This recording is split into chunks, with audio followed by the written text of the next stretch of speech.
Good day. I am Gaylorraine D. Marquez, and I will be presenting my paper written with my co-authors listed entitled An Investigation into Factors That Affect the Well-Being of Overseas Filipino Workers Within Filipino Restaurants in Bangkok. Individuals' well-being can be greatly influenced by their surroundings and how they are treated by others.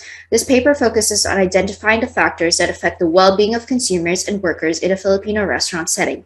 The design, management, worker care, and customer care solutions that have been developed focus on biophilia and biophilic design, family values, and the use of empathy to enhance well-being.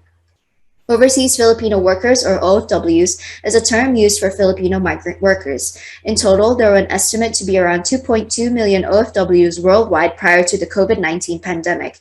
In Philippine culture, a strong family orientation is highly valued, many prioritizing their family's welfare and well-being over their own. There are approximately 17,000 OFWs with Thai work permits as of 2020. Generally, there is little thought given to the well-being of OFWs, even though it is known that many of them can have poor mental health. Also, there is little thought on what they have to offer to the world in terms of values and how the most can be made from their strengths and aspirations to increase the brand value and cultural identity of Filipino restaurants. As the Filipino restaurant market in Thailand is quite new, the paper may be a significant starting point for those wanting to start in this business and build brand ethos. It may also help revitalize their restaurant dining experience in general. This research uses the qualitative research method to conduct the study. The lead researchers sent out online surveys for both consumers and workers to discover number one, their definition of well-being, and number two, factors that affect their well-being in restaurant settings. The consumer survey had a total of 92 respondents.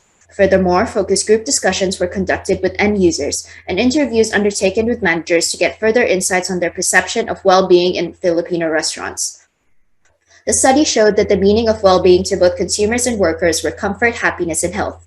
For consumers, health ranked the highest at 59.8%, followed by happiness at 55.4% and comfort at 51.1%, while the workers agreed on comfort and health as equally important at 85.7% and happiness at 71.4%.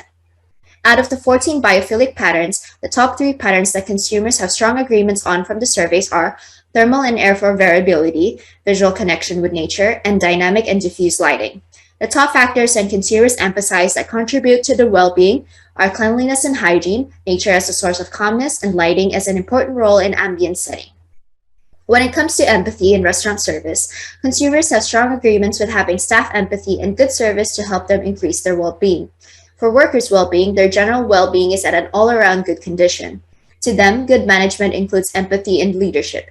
Respondents in the focus group discussion said that while empathy is implemented in the workplace, it is not 100% there.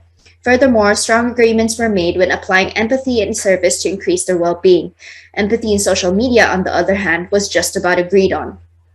The intention of this paper was to investigate the factors that affect the well-being of OFWs and others in Filipino restaurants in Bangkok, and how these factors can be taken into consideration to increase the well-being of customers and the restaurant workforce. The possibility of having biophilic design at the core of restaurant design received positive responses from consumers. This may be due to people's opportunities to be connected with the restorative powers of nature being generally restricted. Reconnecting with nature is proven to increase well-being and is at the heart of biophilia. Furthermore, empathy, a strong family value in kaginhawaan, received a very strong positive response from both consumers and workers. Both sets of individuals had a very high level of agreement on statements regarding service and empathy, that employees are more eager to serve when they are happy, and actively listening to customers gives better service. Additionally, the factors related to empathy and social media present interesting results between the end users. From interviews with the managers, workers may only partially agree with being authentic due to bad customer experiences, and that the workers may think that their efforts are being underappreciated. In conclusion, intention, well thought out design, worker care, customer care, and proactive management guidelines can add increased value, well-being, and resilience to Filipino restaurant establishments. Good planning can help achieve this, as can making sure that the guidelines that are being developed as part of this present research can be flexible enough for any type of Filipino restaurant establishment to build brand value with empathy and nature at its heart. Kaginhawaan can further increase the appeal of such measures.